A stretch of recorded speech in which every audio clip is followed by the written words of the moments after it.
Assalamualaikum warahmatullahi wabarakatuh, Pak. Waalaikumsalam warahmatullahi wabarakatuh. Di sini saya akan menanyakan tentang permasalahan yang ada, permasalahan pelajaran yang ada di sekolah kita ini, eksplorasi penyebab masalah. Nah, yang pertama yang saya akan pertanyakan itu model pembelajaran. Ini kan model pembelajaran kita yang sering, terutama saya juga guru itu masih menggunakan metode ceramah saja di dalam pembelajaran. Jadi maksudnya belum banyak menggunakan model-model pembelajaran. Menurut Bapak bagaimana Pak, dan bagaimana penyebab dan antisipasinya pemecahan masalah? Pertama tadi, pertama sebenarnya metode ceramah itu memang penting, tapi yang berkaitan dengan kondisi yang ada. Jadi seorang guru itu juga menguasai metode yang baik. Seandainya guru itu menggunakan metode ceramah itu harus juga diselingi dengan adanya tanya jawab. Mungkin materi tersebut yang menyangkut tentang pembelajaran harus metode ceramah, maka disebut dengan metode ceramah. Samping itu juga guru harus juga menggunakan model pembelajaran yang lain selain ceramah. Mungkin dengan ada pengamatan tentang jawab tersebut, gitu kan. Kemudian bertanya, kemudian penilaian dan sebagainya. Bertanya anak. Sebenarnya untuk model ceramah jadi masih dibutuhkan guru itu. Metode ceramah itu juga harus diimbangi dengan adanya tanya jawab terhadap siswa, sehingga nanti hasil apa yang diinginkan nanti akan tercapai. Mengukur siswa hasil apa yang dicapai oleh guru dengan adanya metode ceramah. Terus yang kedua Pak, ini kelompok media pembelajaran. Nah, guru tidak menggunakan teknologi saat melakukan pembelajaran di kelas. Menurut Bapak bagaimana Pak? Saya kira tentang metode pembelajaran dengan menggunakan PD memang itu dibutuhkan, memang itu penting, tetapi harus disesuaikan dengan sekolah masing-masing. Contoh misalnya di kota itu sekolah itu lengkap, ada fasilitas laptop, komputer dan lainnya. Kemudian sinyal wifi itu ada, mungkin itu bisa mempermudah pembelajaran guru saat belajar, waktu belajar. Tetapi ada juga kendala seperti di perdusunan, di pedesaan, karena jauh dari internet, jauh dari wifi atau sebagainya, fasilitas sehingga kurang memadai. Saya kira itu.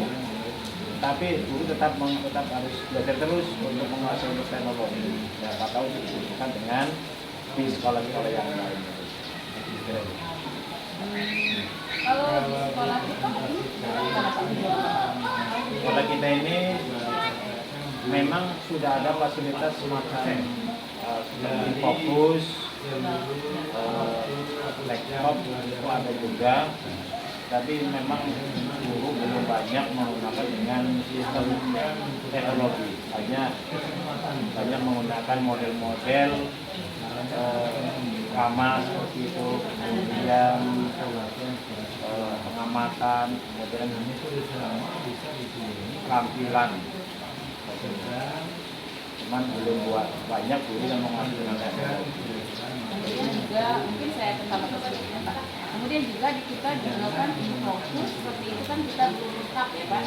Untuk kelas 1 itu belum lengkap ya Pak. Kemudian pertanyaan yang ketiga Pak, ini saya tanyakan aktivitas proses pembelajaran. Nah, di sini Pak, selama proses pembelajaran berlangsung ini siswa lebih banyak pasif. Nah, bagaimana Pak caranya kita agar saya mau tanya Bapak solusi agar siswa ini tidak pasif di dalam kelas? Sebenarnya gini, ketika guru akan mengadakan pembelajaran itu harus mempersiapkan diri model-model pembelajaran, diantaranya dengan metode bagaimana ada respon dari para siswa dengan terhadap pelajaran materi pembelajaran.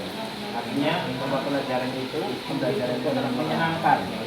Dengan sistem menyenangkan itu maka siswa itu akan banyak respon dan tidak pasif, malah aktif berpikir, aktif belajar dan sebagainya.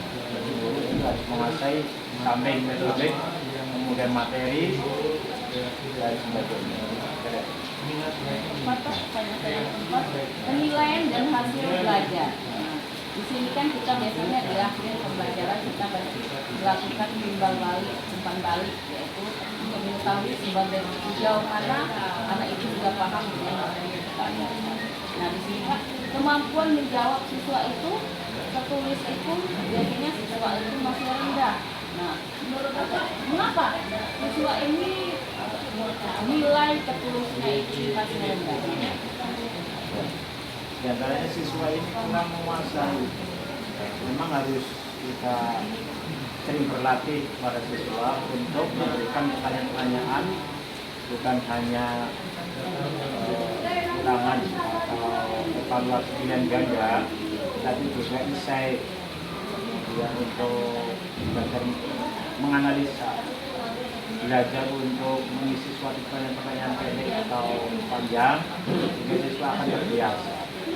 Itu yang harus dilakukan oleh guru siswa.